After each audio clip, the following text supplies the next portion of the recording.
बिस्मिल्लाहिर्रहमानिर्रहीम।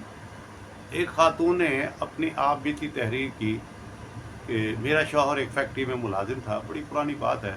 उसको 13-14 हज़ार रुपये माहाना तनख्वाह मिलती थी। 4 बच्चे थे, किराए का मकान था। बड़ी मुश्किल से गुजर बसर होता था। उसी के मोहल्ले में एक खातून रहती थी। बड़े कीमती और बड़े अच्छे कपड़े पहन कर आया करती थी। सोने के कड़े शड़े भी पहनती थी।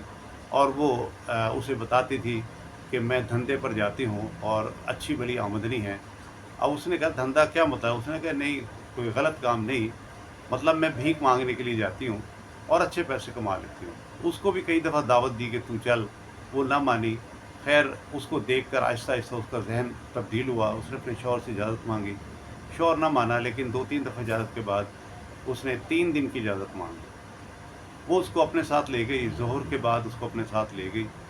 मोहल्ले से बुर्का वगैरह पहन के निकली और जो उन्होंने इलाके में माँगना था उन्होंने भीख माँगनी शुरू की और मगरिब के बाद दोनों वापस आ गई। तो पहले दिन उनकी आमदनी कोई 2200-2300 रुपये हुई। तो उन्होंने जो पुरानी माँगने वाली थी उसने 60% रख लिया, उसको 40% दे दिया। ख़ैर उसने अपने शौहर को कुछ नहीं बताया। अगले दिन वो गई तो उस दिन 1400-1500 रुपये हुई, तो इसी तरह वो आमदनी भी तकसीम हो गई।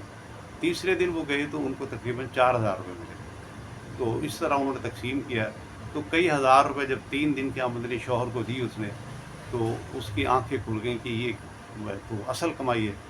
बहरहाल उसने आहिस्ता-आहिस्ता रोज़ाना जाना शुरू कर दिया और फिर वो जाती है और फिर वो हाफ़-हाफ़ लेना शुरू कर दिया। तो उसने बताया कि पहले हम किराए के मकान पे रहते थे, अब 1 साल के बाद हमारा अपना मकान बन गया है। मेरे बच्चे पहले सरकारी स्कूल में पढ़ते थे, अब भीख माँगने का असरात ये है कि मेरे बच्चे एक इंग्लिश मीडियम स्कूल में पढ़ते हैं। मेरा शौहर तकल्लुफ़ के लिए या वक़्त गुज़ारने के लिए फैक्ट्री में जॉब करता है।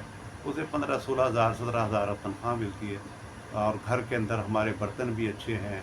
मैंने कुछ ज़ेवरात भी बना लिए हैं। बस सिर्फ़ ज़ोहर के बाद मैं जाती हूँ धंधे पर और मगरिब के बाद वापस आ जाती हूँ। बाज़ औक़ात तो इशा भी हो जाती है, लेकिन वो दोनों जाती हैं और अच्छी भीख लेकर आ जाती हैं।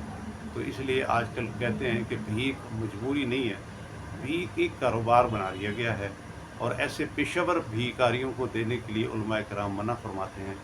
नबी पाक सल्लल्लाहु अलैहि वसल्लम फरमाया कि जिसके घर 1 वक़्त या 2 वक़्त का खाने का हो और मुनासिब पहनावा हो, वो अगर भीख माँगेगा तो क़यामत के दिन उसके माथे पर ज़ख़्म का निशान होगा भीख का। और अगर कोई शख़्स अपनी दौलत बढ़ाने के लिए या जायदाद बढ़ाने के लिए भीख माँगता है, तो इसका मतलब है कि उसने अपने पेट में आग भरी है। अल्लाह हम सबको हिदायत नसीब फरमाए।